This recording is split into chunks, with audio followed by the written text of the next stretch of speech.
Buckle those seatbelts, boys and girls, we're in for a bumpy ride. With the much discussed and already hated Star Wars show, The Acolyte, finally airing its first 2 episodes this week. Despite a large portion of the fanbase already making their mind up that this is pure trash, Disney are going full speed ahead with their promotion of Star Wars The Acolyte. Their overall confidence in the product, and the hefty 180 million large, more than double the Kenobi show may I add, suggests they are firmly putting all their eggs into the High Republic era basket, regardless of fan reaction and the controversy around showrunner Leslie Headland. But as always, the question remains, is it any good? And I'm not gonna lie, it's not great so far. Spoiler warning for episode 1 and 2 of new Star Wars show The Acolyte. Star Wars The Acolyte is set 100 years prior to Star Wars: A Phantom Menace and the rise of the Empire, in a time of peace where both the Galactic Republic and the Jedi Order have prospered for centuries without war. For casual fans, this is the first live action show or film to be set in this era of the Star Wars timeline.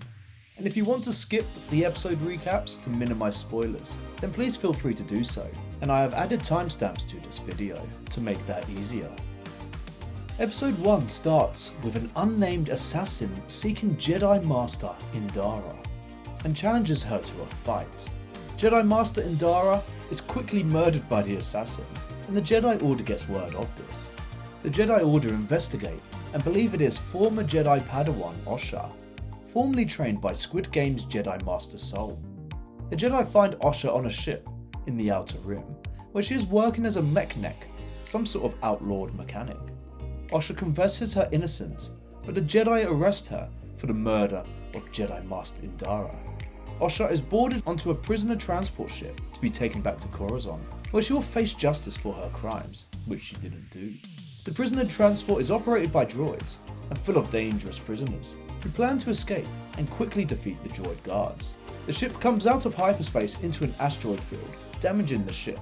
The criminals escape in the escape pod, whilst Osha is left to fend for herself on board as the ship crashes onto a nearby planet. Osha has a force vision that her evil twin sister May is still alive. May is the assassin that killed the Jedi Master at the beginning of the episode, but only a select few know that she even exists, let alone is alive. Jedi Master Soul takes a Jedi task force to find Osha after hearing her transport ship crashed, as he feels responsible for her as he was her teacher, and believes she is innocent, so the Jedi Order sanction this mission. They find Osha and convince her to come with them. The episode ends with Assassin May returning to her master on an unnamed planet that looks suspiciously like Octu, where old man Luke Skywalker one day will exile himself hundreds of years later. Sacred Jedi texts! Ooh, read them, have you? Her master, seen at a distance, lights his red lightsaber and speaks some gibberish about how an acolyte kills without a weapon, and how an acolyte kills the dream, and fade to black. Episode 2 begins with May infiltrating a Jedi temple on planet Aliga, and again seeks to murder another Jedi Master. Jedi Master Torbin is in some sort of meditation stasis, and is protected by his force shield that May fails to penetrate, and she leaves before the other Jedi in the temple arrive to catch her. Osha and the Jedi accompanying Master Soul are cruising through space when they get a message from Coruscant explaining another Jedi Master has been attacked, matching Osha's description. The Jedi on board and back in Coruscant are now in agreement that it isn't Osha, as she is with them, and it must have been her twin sister May, who was presumed dead for 16 years. They set course for Aliga to investigate. Then they land on the planet and speak with the local Jedi at the temple. Meanwhile, May goes to an acquaintance, a poison salesman, as she needs to find an alternative way to kill the Jedi Master. She goes on to explain to the salesman that she needs to kill 2 more Jedi after him, and one needs to be weaponless to please her master. May returns to the meditating Jedi Master Torbin, and he stops meditating and confesses his sins to her before bizarrely agreeing to drink the poison, killing himself just before Osha and the good guys rock up and find his lifeless body in the empty poison vial. The Jedi track down the poison salesman, and he snakes out May and confesses to everything that he knows, that May wants to kill 4 Jedi Masters and she will be back at nightfall. The gang wait for May and Jedi Master Sol confronts her and outclasses her in hand-to-hand combat. Sol uses the Force to read May's mind, but finds nothing new as her master's identity is a secret to her as well. Jedi Master Sol tells May that her sister is alive and well, which she doesn't actually believe, and she refuses to surrender and escapes. During her escape, she bumps into her sister Osha, who has the chance to stop her with a blaster set to stun, but intentionally misses her shot and lets her sister escape. The Jedi set course for Coruscant to regroup whilst May looks for a way off planet. The poison salesman explains he can get her off-world to the planet Kothar, where a Wookiee Jedi Master resides, the next on her kill list.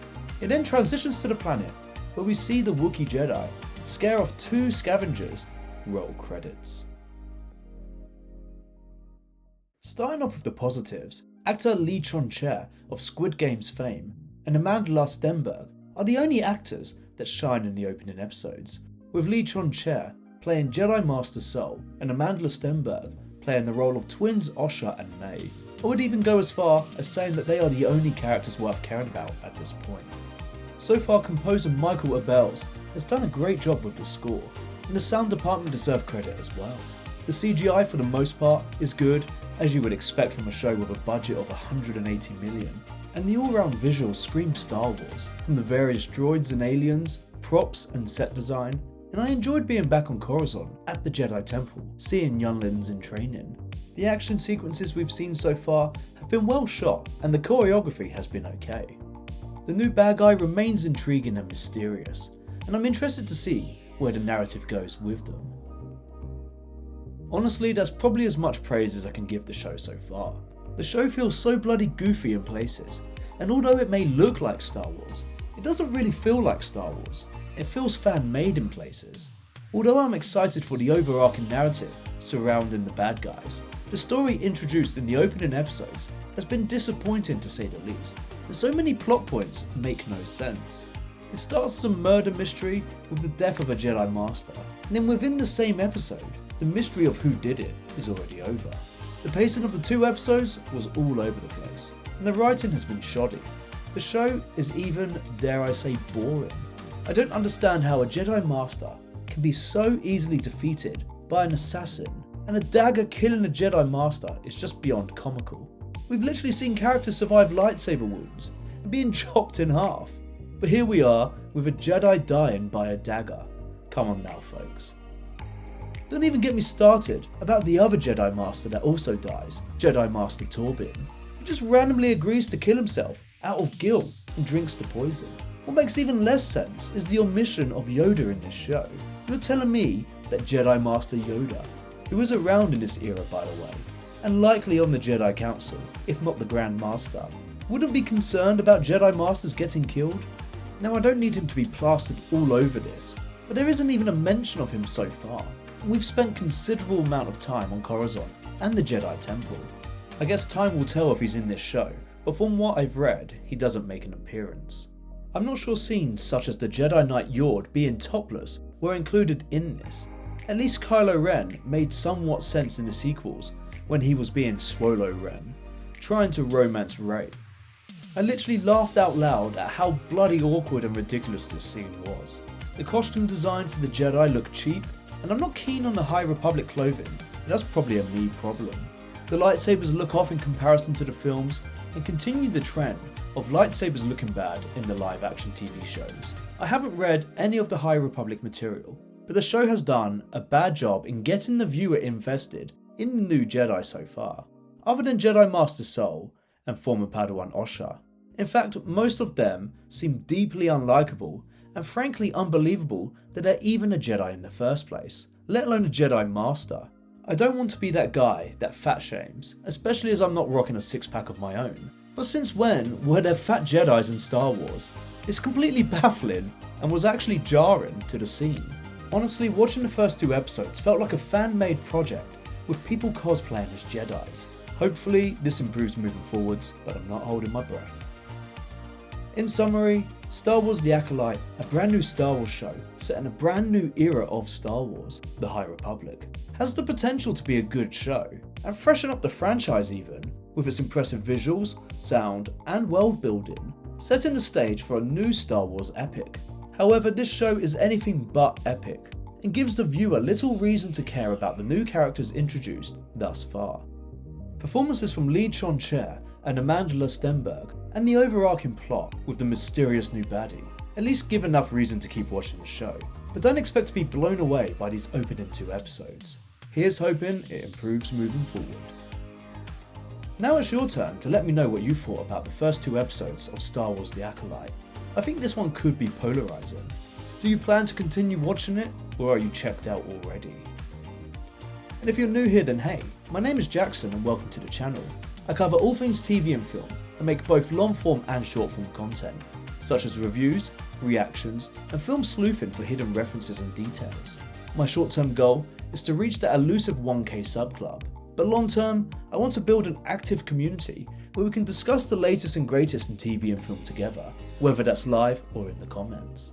If this sounds appealing to you, then hit that subscribe button and come and say hi. Thanks for watching, and I'll see you on the next video. Why did you hate your father? Do you have something, a cowl or something you can put on?